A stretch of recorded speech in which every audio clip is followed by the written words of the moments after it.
This time, she said she did not want to name Diddy. She said she was afraid that she wouldn't be believed and that later on, the rapper would harm her. People around Diddy and what everybody knows. What happened from 8 to 11? And why did all Kim's stuff come up missing? DIDDY-DEVIL.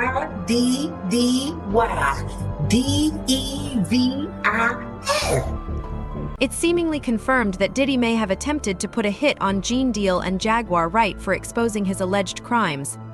Hearing this directly from those involved is truly chilling. What happens with exposures? You make yourself vulnerable to all kinds of attacks, seen and unseen.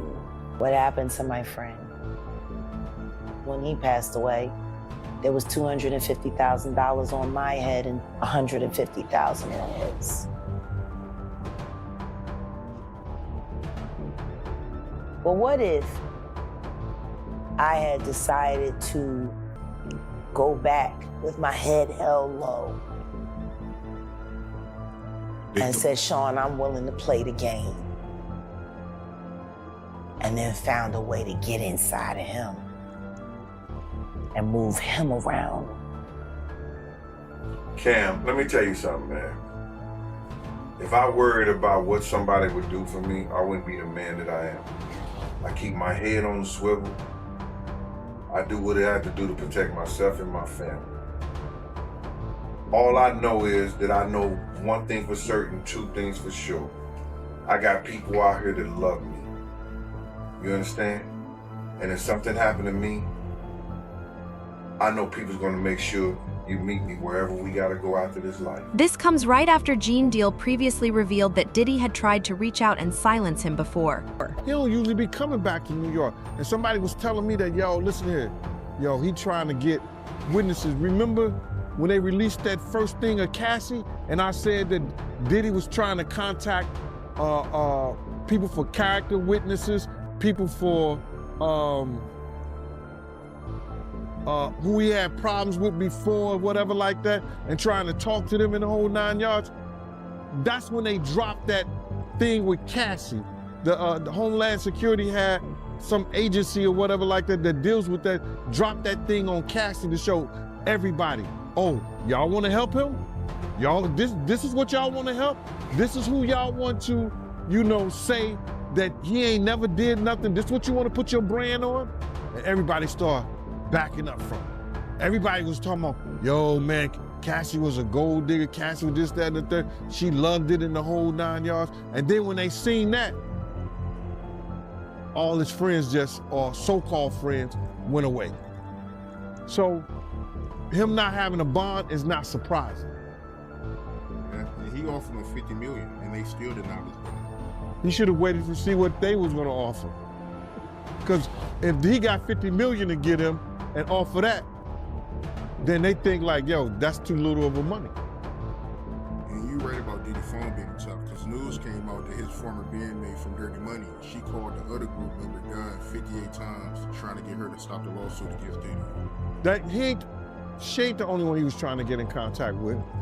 You understand? He sent somebody through somebody else to try to get in contact with me. Enough is enough. Oh, okay. You tell Big Mama that. Enough is enough. You can't tell Wolf Mama enough is enough.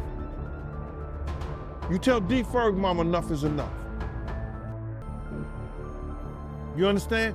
You tell all those people who supported you and they survivors, enough is enough. You didn't tell me about this. So he tried to get somebody to reach out to you? No, I got a phone call from Kirk Burroughs. And Kirk Burroughs, and I ain't gonna even get this guy no play. Not Kirk Burroughs, but one of the Puff dudes that I know that's real close to him said, Kirk told me, yo, he wanna reach out to you, Gene. He wanna speak to you. I said, speak to me for what? What do you want to speak to me for? If he's trying to speak to me, it's for Puff. Point blank.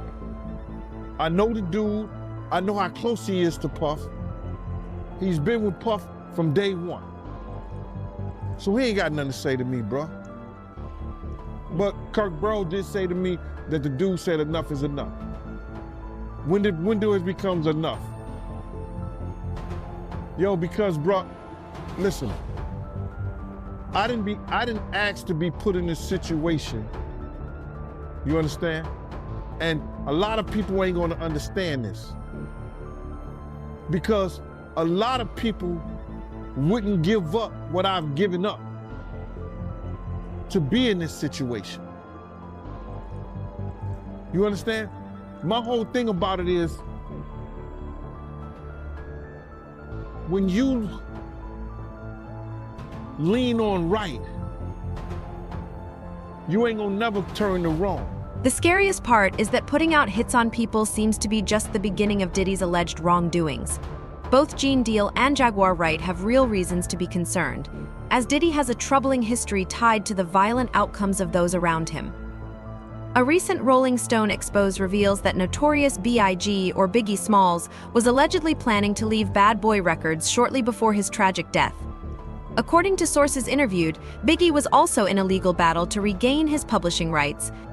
As stated in The Big Payback, Diddy was reportedly adamant about keeping these rights, famously saying, "I will never give it up until I'm dead and my bones are crushed into powder." Hip-hop photographer Monique Bunn shared that Biggie had confided in her about his intentions, confirming, "Biggie was absolutely about to leave Puff, I know for a fact, because he told me." Another source echoed this sentiment, adding, "Everybody wanted to leave Puffy.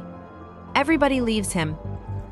Gene Deal has even claimed that Diddy was responsible for orchestrating Biggie's death, indicating Diddy may have taken extreme measures to maintain control. How you feel about the people that say Biggie was asking for him coming to LA so soon after Tupac got killed and him getting on the radio rapping Long Kiss Goodnight?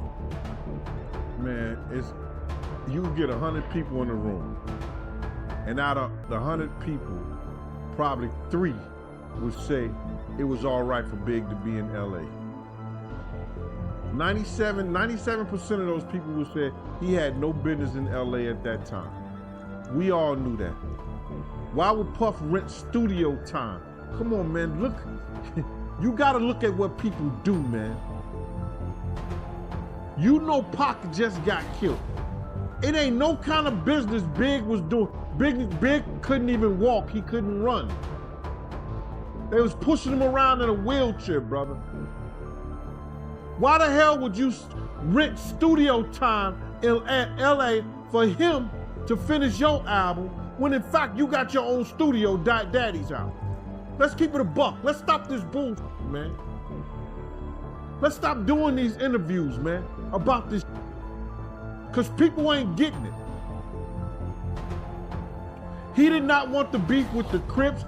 Puff ain't want the beef with the Dog Pound, Snoop them or whatever. Big started that beef. You understand what I'm saying? Puff ain't want none of that beef. So what I'm gonna do is,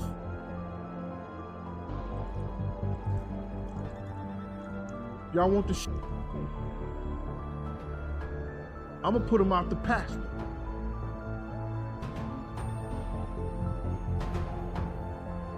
Catch him if you can. If you the wolf, if you got that wolf in you, catch him if you can. Why in the hell you would put your man in a situation by sending him to Cali to work on your album, when you know not his Nimitz, but your Nimitz was just murdered by that you was running with? Why would you do that? Oh, they just wanted to do business mind, man. No homo. Cause you know how some of these niggas out here be thinking, right? They hear that.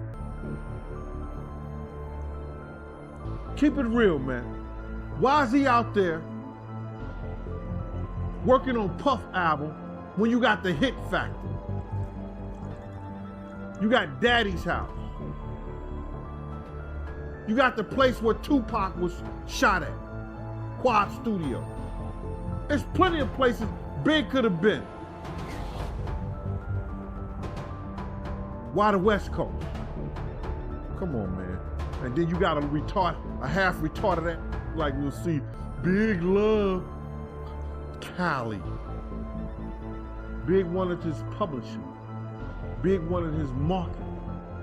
He knew he couldn't go nowhere and be who he needed to be without it. So if Puff would have told that nigga to go to hell with gasoline draws on, that nigga would have went to hell.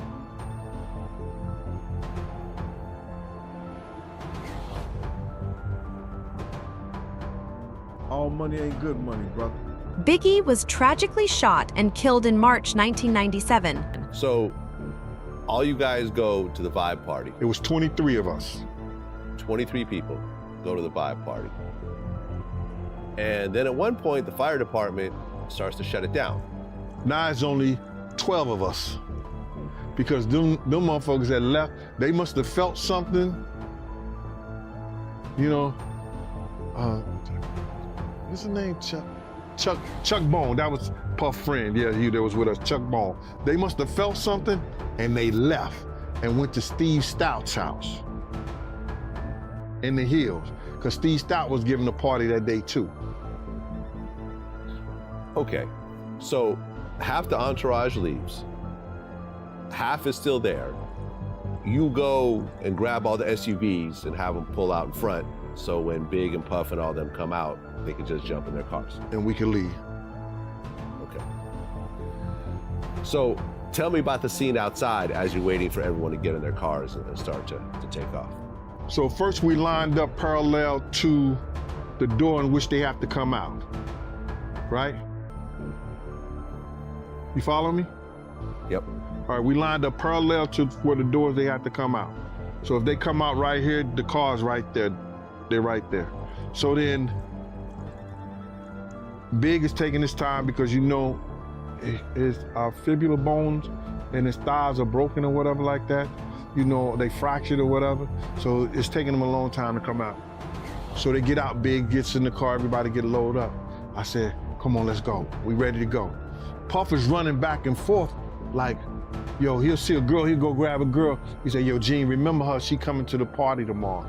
I'm like, you remember her? What the fuck is you talking about, bro? I've never seen him act like this ever, because he don't act like that. When I said to Paul said we was ready to go, I say, all right, follow us. I tried to ride on the side of the car. Puff said, yo, Gene, what you doing? I said, I'm riding on the side of the car. I'm gonna have my gun out.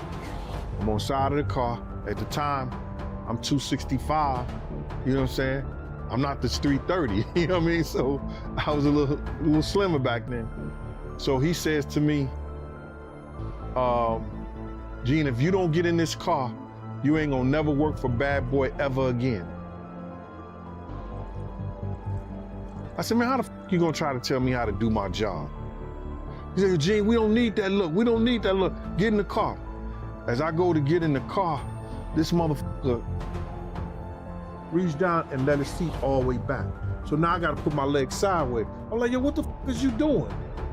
And so then Kenny said, you ready? He said, you ready? I said, Kenny, run the next 3 lights. Run the next 3 lights, Kenny.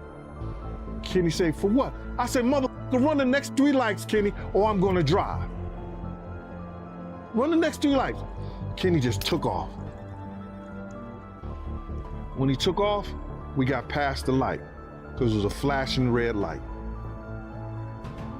We got past the light, and we got across the street. Tone, who was behind me, said, yo, somebody in the car pointing a gun at Big now. Following Biggie's tragic death in March 1997, Diddy allegedly capitalized on the emotional fallout. According to former Arista and Bad Boy publicity director Layla Brookshire, who had been with Biggie the day before he died, she requested time to grieve. Instead, Diddy instructed her to focus on ensuring that Biggie's posthumous album, Life After Death, would debut at #1. I gotta ask you about this. Before the interview, you was telling me about this. Captain Shaheed Muhammad from the Nation of Islam. You was telling me that a platform is trying to blame him for the murder of Biggie. Like, what's the deal with that? Because Brother Shaheed is dead. That's why they're trying to push the narrative now. When Brother Shaheed was alive, they wouldn't dare to say anything to that nature. I met Brother Shaheed at the Million Man March in 19 was it 1995 or 90? That was 95, right? 1995, I met Brother Shaheed at the Million Man March. October the 16th, my birthday, right. I seen him at Farrakhan. We was at Farrakhan's, the house they had for Farrakhan. We all got our badges because we all walked backstage together. Not backstage, but back at the Capitol where the minister spoke to the masses. I met Brother Shaheed then, seen him a couple of times before. You understand? I know Brother Shaheed when I seen him. Brother Shaheed was not the Muslim who walked up to me. All of a sudden, not everybody trying to put the pictures together and say all this old dumb shit. It didn't happen like that. Was not Brother Shaheed who came up to me. I wouldn't have showed Brother Shaheed my gun because I knew I would have been safe around him. I've been around him with Brother Mustafa, Farrakhan's son. So now that he's dead, everybody trying to post the pictures side by side to the guy that we identified and everything like that. Get out of here, man. Brother Shaheed was every bit about 6'4.5", 6'5". I would have known who he was when he walked down the street and walked away. Get out of here, man. That's just these content creators, people trying to make up shit, and people trying to spill a narrative from them crooked cops not doing the right thing to Big and on Big's case. So who's the ones pushing that narrative? I don't even want to get them to spin on your show, bro. You understand? I don't want to get them to spin on your show, but the people out there know that they some felonious content creators that's trying to put Gene Deal name in everything because you make this shit hotter than fish grease. So you don't think it was him? You think it was Amir Muhammad? I know it wasn't him. Ain't no think. I know it wasn't him. He wasn't the one with the blue suit, white shirt, and blue bow tie with the peanut head. It wasn't him. Do you think it will ever come out that Amir Muhammad did it? Because I mean, you've been saying that for a while. And the dude out here living his life, he do real estate now. And I mean, that's crazy if he killed Biggie and he out here, doing real estate. My man, it's some people that's working on Big's case. It's some people that are trying to come up with enough evidence to get those files reopened, get those cases that were sealed, unsealed. And when that happens, we're gonna be quite all right, brother. The controversy didn't stop there. A few months later, Rolling Stone approached Bad Boy for a cover story. Kirk Burroughs, the label's co-founder and president, suggested that the feature highlight Biggie. Diddy, however, reportedly dismissed the idea, saying, "No, he's dead. I'm putting out No Way Out in July. I need to be on the cover." As a result, Diddy appeared on the magazine's August 1997 cover, a decision that sparked criticism, even from Death Row Records' Suge Knight, known for his own harsh reputation. Biggie was happy on Bad Boy. Do you think he was planning on leaving? I feel that he was happy about his career. He was happy about the blow up. He was always on the line. He never let us feel comfortable like, oh, y'all did me right. Oh, I'm loving you guys right now. He would never give it up like that. He would always have us under pressure to keep doing it bigger and better. I honestly, when I look back on it, if he trusted Sean more, it would have been better. But he didn't trust him as much as the way Sean says they were best friends after he was dead. No, I didn't see that during the time we were working with him. I see that as an emotional cry out after he's gone. I saw him as wanting his music and everything to be right, have the number ones, and we delivered that. I think there might have been a little bit of a hole or a gap when it came time to people being friends. I think Sean wanted friendship too. He might have wanted the best friend thing. Biggie came with his friends and came with everything and was about to open up to the world with all kinds of new friends and new people. This tragic incident happened, and now he did belong to the world, but not even to us anymore. It was like he was gone, we had the music, and now we were left with his legacy. He was happy about blowing up. I can tell you he was happy about his success. He was happy about the stature that he had. I don't know if he was very happy about staying with us forever,